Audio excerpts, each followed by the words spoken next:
आज की कहानी है हाथी और कुत्ते की। तो चलिए शुरू करते हैं हमारी कहानी। एक बार की बात है, एक छोटे से गांव में एक बड़ा और ताकतवर हाथी रहता था। वह अक्सर जंगल में घूमता रहता था और गांव वालों को अपनी ताकत दिखाकर प्रभावित करता था। गांव के लोग उसकी शक्ति से डरते भी थे और उसे बहुत सम्मान भी देते थे। हाथी को अपनी ताकत पर बहुत गर्व था और वह खुद को जंगल का सबसे ताकतवर जीव मानता था। उसी गांव में एक छोटा चालाक और समझदार कुत्ता भी रहता था। कुत्ता भले ही आकार में छोटा था, लेकिन उसकी बुद्धि और चपलता उसकी सबसे बड़ी ताकत थी।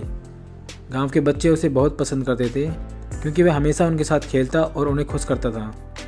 हाथी और कुत्ते की कभी दोस्ती नहीं हुई थी क्योंकि दोनों का स्वभाव और जीवन एकदम अलग था। एक दिन नदी किनारे घूमते हुए दोनों की मुलाकात हुई। हाथी ने अपनी बड़ी आवाज़ में कहा, तुम बहुत छोटे हो कुत्ते, मैं तो शायद इस पूरी दुनिया का सबसे ताकतवर जानवर हूँ।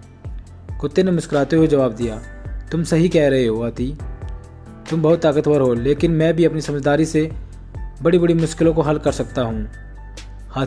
हाथी ने हंसते हुए कहा, बुद्धि और चालाकी मेरी ताकत के सामने कुछ भी नहीं है।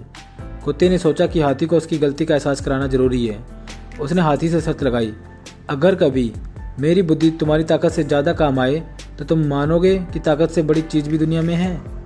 हाथी ने इस शर्त को हल्के में लेते हुए स्वीकार कर लिया। दोनों के बीच दोस्ती हो, लेकिन हाथी को अब भी अपनी ताकत पर घमंड था। कुछ दिन बाद गांव के पास एक बड़ी बाढ़ आई। नदी का पानी गांव की ओर बढ़ने लगा और लोग डर के मारे इधर उधर भागने लगे। गांव वाले बहुत परेशान थे क्योंकि उनका घर और जीवन खतरे में था। हाथी ने अपनी ताकत दिखाने का समय समझा और बिना सोचे समझे गांव वालों को अपनी पीठ पर बिठाकर सुरक्षित जगह पहुंचाने लगा। वह खुश था कि वह अपनी ताकत से गांव वालों को बचा रहा है। लेकिन तभी कुत्ते ने देखा कि एक बच्चा पानी में बह रहा है और हाथी उसे नहीं देख पा रहा था। कुत्ता तेजी से नदी में कूदा और तैरकर उस बच्चे को किनारे तक खींच लाया। इसके बाद कुत्ते ने गांव वालों को एक सुरक्षित मार्ग दिखाया जिससे वह बिना हाथी की मदद से बाहर निकल सकते थे। हाथी ने देखा कि उसकी ताकत हर जगह काम नहीं आ रही। कुत्ते की बुद्धि ने उसकी मदद की थी। हाथी ने कुत्ते से कहा, तुम्हारी बुद्धि वाकई अद्भुत है कुत्ते, तुमने वह काम किया जो मेरी ताकत नहीं कर सकती। कुछ समय बाद गांव में एक शातिर शिकारी आया। उसने सुना था कि इस गांव में एक बहुत बड़ा हाथी रहता है। शिकारी ने हाथी को पकड़ने की योजना बनाई। उसने जंगल में एक गहरी खाई खोदी और उसे पत्ते और टहनियों से ढक दिया ताकि हाथी को वह नजर न आए। हाथी जैसा कि स्वभाव से था, बिना किसी की बात सुने जंगल में घूम रहा था। कुत्ते ने शिकारी की चालाकी देख ली और हाथी को चेतावनी दी, हाथी भाई, इस रास्ते पर मत जाओ, शिकारी ने वहाँ एक खतरनाक जाल बिछाया है। हाथी ने फिर से कुत्ते की बात को नज़रअंदाज किया और अपनी ताकत के घमंड में उस रास्ते से चल पड़ा। जैसे ही वह आगे बढ़ा, वह खाई में गिर गया। हाथी जितना भी कोशिश करता, वह खाई से बाहर नहीं निकल पा रहा था। शिकारी पास ही छिपा था और उसकी योजना काम करती दिख रही थी। जब कुत्ते ने देखा कि हाथी खाई में फंस गया है तो उसने तेजी से गांव की ओर दौड़ लगाई और गांव वालों को बुलाकर ले आया।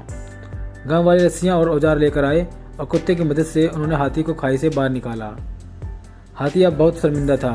उसने महसूस किया कि उसकी ताकत हमेशा काम नहीं आती और उसे कुत्ते की बुद्धि और गांव वालों की सहायता की जरूरत पड़ती है। उसने कुत्ते से माफ़ी मांगी और कहा, तुमने आज मुझे सिखा दिया कि असली ताकत सिर्फ शरीर में नहीं बल्कि बुद्धि और सहयोग में भी होती है। इसके बाद हाथी और कुत्ता पक्के दोस्त बन गए। अब गांव में जब भी कोई मुसीबत आती, दोनों मिलकर उसका हल निकालते। हाथी अपनी ताकत से मदद करता और कुत्ता अपनी बुद्धि और चालाकी से। गांव वाले अब दोनों को समान सम्मान देने लगे क्योंकि उन्होंने समझ लिया कि चाहे कोई कितना भी बड़ा या छोटा हो, असली ताकत सहयोग, प्रेम और समझदारी में होती है।